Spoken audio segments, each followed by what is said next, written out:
Welcome to Geo with Mutsuku. In today's video, I want us to focus on the Hadley cell, or on the formation of the Hadley cell.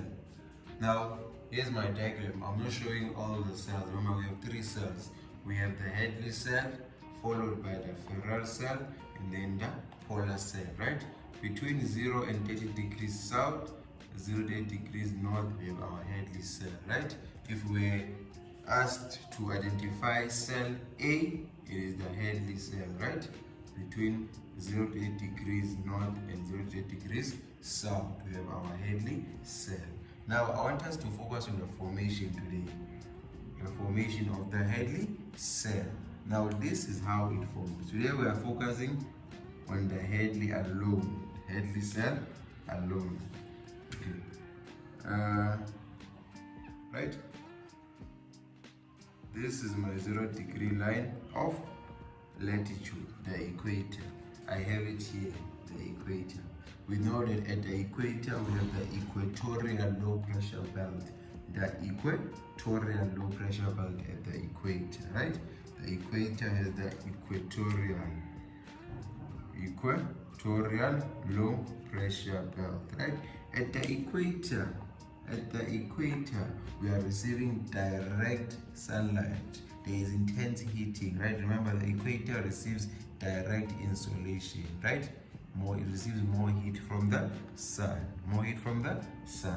Before I even go here, I want you guys to know that air will rise under these two conditions. Air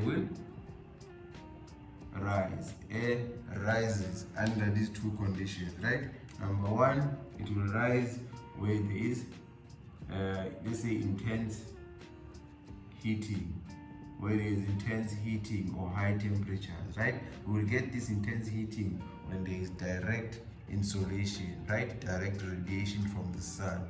Remember, the equator receives a direct insolation, right? Hence, we have more warm air rising at the equator, right? Number two, the air will rise where there is a convergence. When winds converge, they are forced to rise. Number one, they will rise where there is intense heating, right?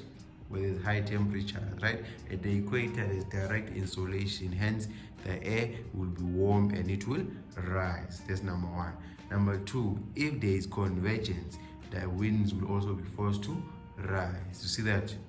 The air or the winds, the air will rise when there is intense heating or when there is a convergence, right? Now let's look at the equator, the 0 degree line of latitude, equator. At the equator, we have equatorial low pressure belt, right? This forms because of the direct sunlight, direct insolation there, right? Forming high temperatures and warm air. And in the warm air, that equator is going to rise. It is going to rise. The warm air is going to rise at the equator. You know, when warm air rises, it forms a low pressure, right? So there's a low pressure over the equator. It is the equatorial low pressure. This air will rise up until the upper limits of our troposphere. As it goes up, it's going to cool, right? And then it is going to diverge. There's going to be upper air divergence. You can see that it's diverging in the upper atmosphere. So there is upper air divergence. There is upper air what? Divergence. It is diverging in the upper atmosphere. Number one, the air rises at the equator because of the direct insolation, right? More heat from the sun. The warm air will rise. As it reaches the upper limits of the troposphere, it is going to diverge. It's going to be upper air divergence, right? It is going to diverge towards the poles. Towards what? The poles. Towards the poles on either side, North Pole and South Pole. It is going to diverge towards the poles, but it will not reach the poles. It is going to sink. Can you see it sinking? It's going to sink, subside, or descend. It's going to sink, subside, or descend at about 30 degrees south and 30 degrees north. One more time. At the equator, there's intense heating, right? Where there's intense heating, there's going to be warm air. Warm air is going to rise. As it reaches the upper limits of our troposphere, it is going to diverge towards the poles. It's going to be upper air divergence towards the poles, but it doesn't reach the poles. It sinks at about 30 degrees north and 80 degrees south, forming the subtropical high pressure belt.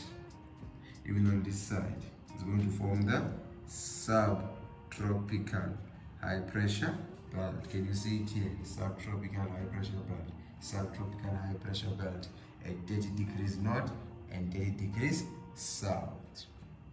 And then at the surface, winds, you see that they are converging at the equatorial low pressure.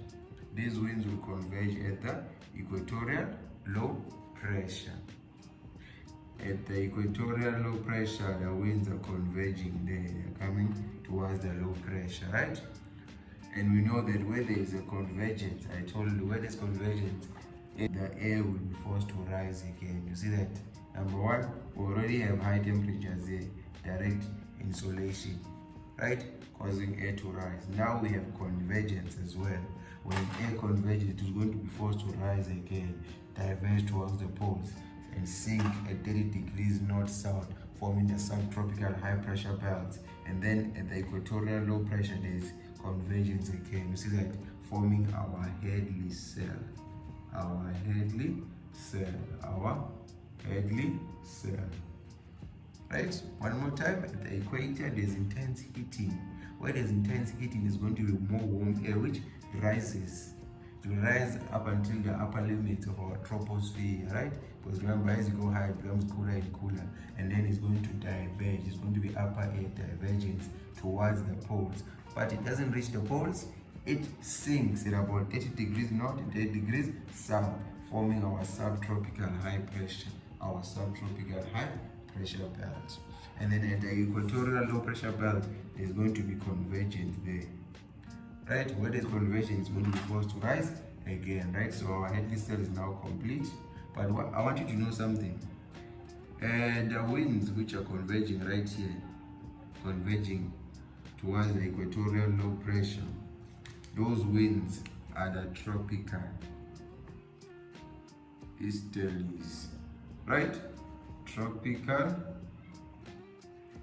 easterlies, or the trade winds, right? The winds which are converging at the equatorial low pressure are the tropical easterlies, right? When they converge, they are going to form the ITCZ, the Intertropical Convergence Zone. This is the Intertropical Convergence Zone. This is the zone where the two sets of tropical easterlies converge or meet, the ITCZ, where the tropical easterlies converge or meet, right? So they meet here at our equatorial low pressure, forming an ITCZ, an Intertropical Convergence Zone, right? So another thing you must know about the Hadley cell is that these tropical easterlies are driving a weather system known as a tropical cyclone. Tropical what? Tropical cyclone, right?